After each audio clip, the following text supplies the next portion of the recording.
मेरे दिव्य गुरुदेव श्री परमहंस योगानंद जी के द्वारा ये टॉपिक। मैंने ईश्वर से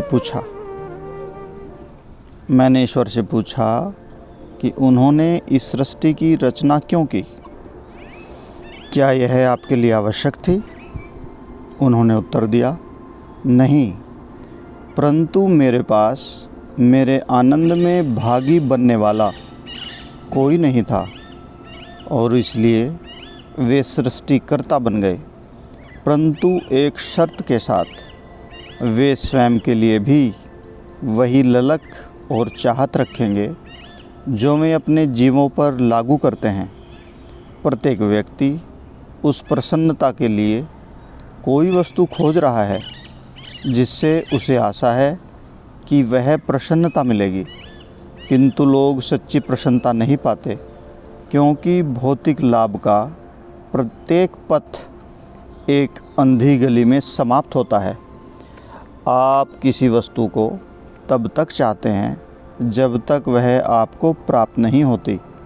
जब आप उसे प्राप्त कर लेते हैं तो सुख कम होता जाता है, जब तक कि आनंद समाप्त नहीं हो जाता है। अधिकांश लोग सोचते हैं कि जीवन में जन्म लेने, विवाह करने, बच्चे पैदा करने, धन जमा करने, अक्षण भंगुर सुखों को प्राप्त करने और मर जाने से अधिक और कुछ भी नहीं है, किंतु ऐसा नहीं है। ईश्वर कहते हैं कि मैंने अपने लिए भी वही कठिनाई रखी है जो अपने बच्चों के लिए।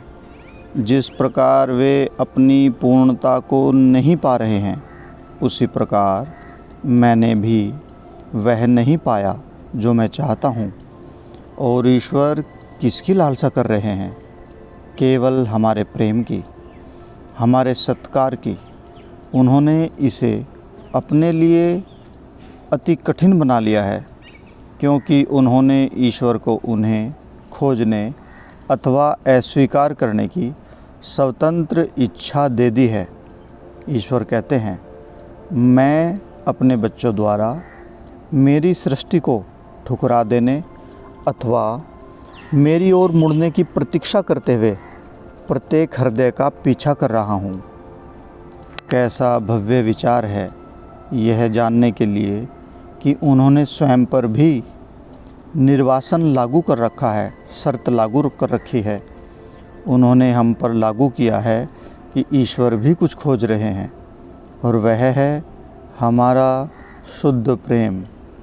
जब हम ईश्वर की बात करते हैं तो अनेक लोग स्वर्ग की एकांतता में एक सिंहासन पर विराजमान हुए एक पूजनीय अस्तित्व को सोचते हैं कि वे ही ईश्वर होंगे।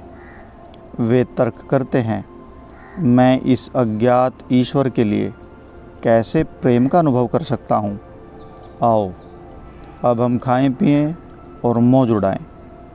परंतु सुख रूपी प्रत्येक गुलाब की झाड़ी के पीछे अप्रसन्नता का एक विषधर सांप है।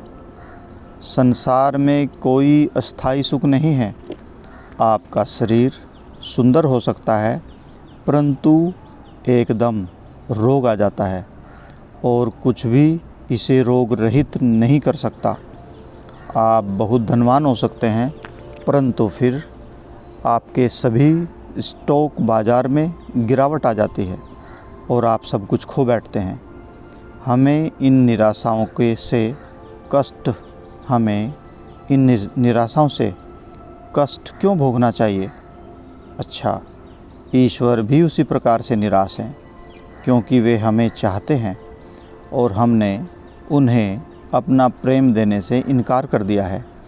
इसलिए वे भी कष्ट उठा रहे हैं क्योंकि वे ही इस अलगाव का कारण हैं। और जब तक हम उनके पास जाने का इच्छापूर्वक चयन नहीं करते, वे हमें अथवा स्वयं को कष्ट से मुक्त नहीं कर सकते।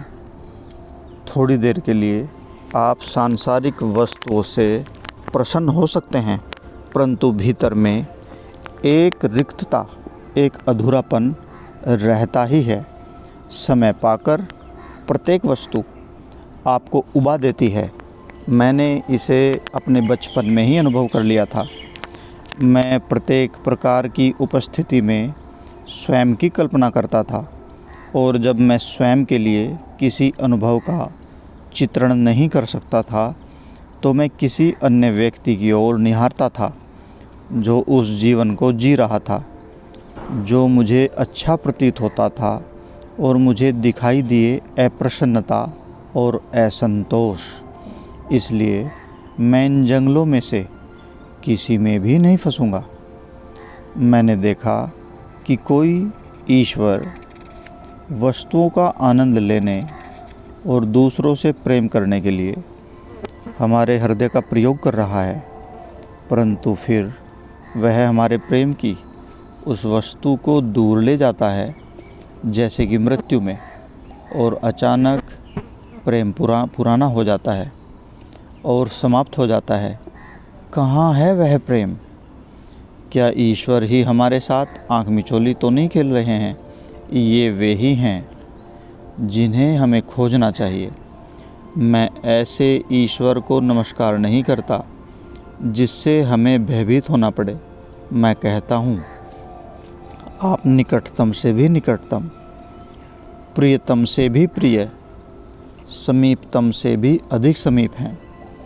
मैं उन्हें वह सब कुछ बता देता हूँ जो मेरे मन में होता है, और वे मुझे उत्तर देते हैं। इस प्रकार दूसरा कौन प्रेम कर सकता है? मेरे जीवन के द्वारों पर खटखटाते हुए भीतर आने की प्रतीक्षा में वे सदैव मेरे पीछे हैं। मैंने पाया है, जन्मों से इस संसार में मैं जो कुछ भी खोज रहा था वह ये ही थे जिन्हें मैं वास्तव में खोजता था। हर बार जब मैं किसी इच्छा को संतुष्ट कर लेता था तो हम में कोई आनंद शेष नहीं रहता था। आहा, सबसे अनुरक्त, सबसे अंधा, सबसे दुर्लभ वह ईश्वर मैं ही हूँ जिसे तुम खोजते हो। मैं का अर्थ है वह शाश्वत आनंद, ईश्वर। धन, यौवन, मानवीय प्रेम की इच्छा में लोग वास्तव में केवल एक वस्तु खोज रहे हैं, सुख, और वह है ईश्वर। मैं उस आनंद से दिन रात मतवाला रहता हूँ। यह मन की कोई अव्यावहारिक दशा नहीं है। वह आनंद आपसे बात कर सकता है। वह आनंद आकाश के ठीक पीछे है जिससे ये सारी सृष्टि उत्पन्न हुई है।